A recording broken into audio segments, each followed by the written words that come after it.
चलिए शुरू करते हैं। तो sir your eyes are very distracting. Has anyone told you you've got beautiful eyes? नहीं? You've got beautiful eyes. आंखें खूबसूरत है तुम्हारी। ऐसा उस दिन किसी ने मुझसे कहा।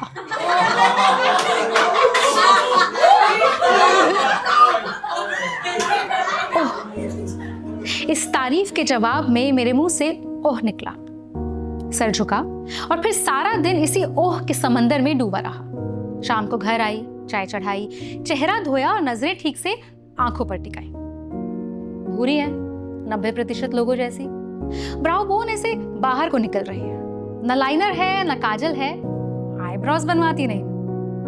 तो कुछ खास नहीं दिखा, कुछ अलग नहीं था। जाने क्या बात थी, क्यों उसने ऐसा कहा? जरूर कोई मकसद रहा होगा उसका, वरना इतनी सादी आंखों को कौन बेवजह खूबसूरत कहेगा? सोचते सोचते रसोई में आई। बर्तन में बची थी आधी चाय। थोड़ा कोसा उसकी झूठी तारीफ को, थोड़ा इन आंखों को कोसा ये काली चाय पीने का बिल्कुल मन नहीं था। खैर, दिन काफी लंबा गुजरा था। ट्रैफिक में रेंगती रेंगती घर आई थी। अजीब सा गुस्सा पता नहीं क्यों आ रहा था, तो बिना कुछ खाए पिए सीधा सोने की तैयारी की। लेटने ही वाली थी कि अचानक से चेहरा खिड़की की तरफ गया।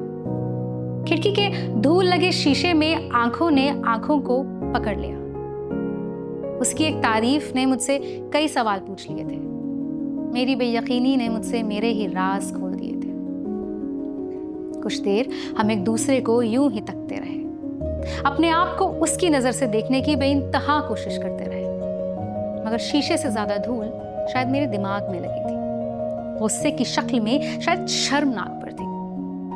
कोई तो पुरानी गांठ थी अंदर जो मैं कसती जा रही थी। आंखें, चेहरा, शरीर खूबसूरत है मेरा, मैं मान ही नहीं पा रही थी।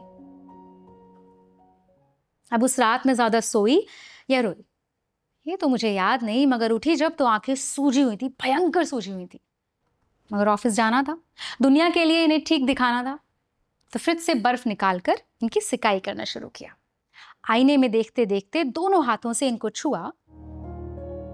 पता नहीं क्या हुआ, ऐसा लगा जैसे सालों पुराने इस आईने का पहली बार इस्तेमाल कर रही थी, जिसमें झांकती तो रोज थी, पर आज खुद को देख रही थी। आपको पता है मुझे उस आईने में कौन दिखी? मुझे उस आईने में दिखी एक 8 साल की बच्ची, जिस पर पढ़ाई में तेज होने की जिम्मेदारी गढ़ती गई थी। मुझे उस आईने में दिखी एक 12 साल की बच्ची, जो बचपन में ही बड़ी हो गई थी। मुझे उस आईने में दिखी एक 18 साल की बच्ची, जिसे छोटी छोटी बातों पर ना मुस्कुराने की आदत नहीं थी। मुझे उस आईने में दिखी एक 22 साल की बच्ची, जिसके इतने से बालों की इतनी हंसी उड़ाई गई थी। मुझे उस आईने में दिखने लगा उसका कद, उसकी हंसी, उसकी आंखें, उसकी हर वो चीज जो मुकम्मल होते हुए भी उसकी कमी बता दी गई थी। मुझे उस आईने में दिखने लगी वो आंचल, जिसे प्यार तो बेइंतहा मिला था, मगर साथ ही में अलग शर्तों की लड़ी भी। आपके साथ होता है कभी कि आपको पता भी नहीं चलता और आप कुछ नया सीख जाते हैं, एक लेसन मिल जाता है अचानक से, है ना? कभी कभी एक सबक ना बिना इत्तला किए आता है और चुपके से आके आपके अंदर के न जाने कितने बच्चों को प्यार से सहला जाता है। मेरा सबक आईने में था, मेरा जवाब मैं ही थी। और फिर जो अमूमन होता है मेरे साथ हुआ वही, मगर इस बार सिर्फ एक आंसू छिलका, सिर्फ एक। और इस 0.01 ग्राम के आंसू ने मेरे दिमाग से न जाने कितना भारी वजन हटा दिया। मानो इस पूरे सीन को क्लोजर मिल गया, जीवन का सार मिल गया था मुझे।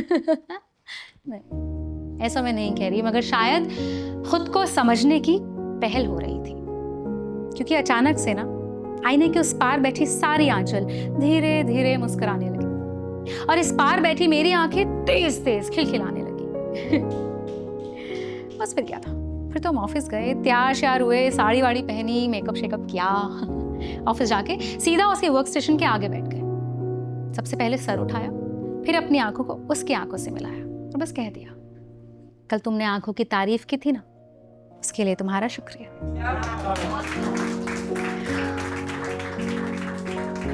इस बात को 1 महीना हो गया है। खिड़की अभी भी कह रही है शीशा साफ कर दो मैडम। दिमाग की धूल मगर छट रही है। आंखें सूजी हुई कम पाई जाती हैं, आईने में दिख रही है जो वो पसंद आ रही है।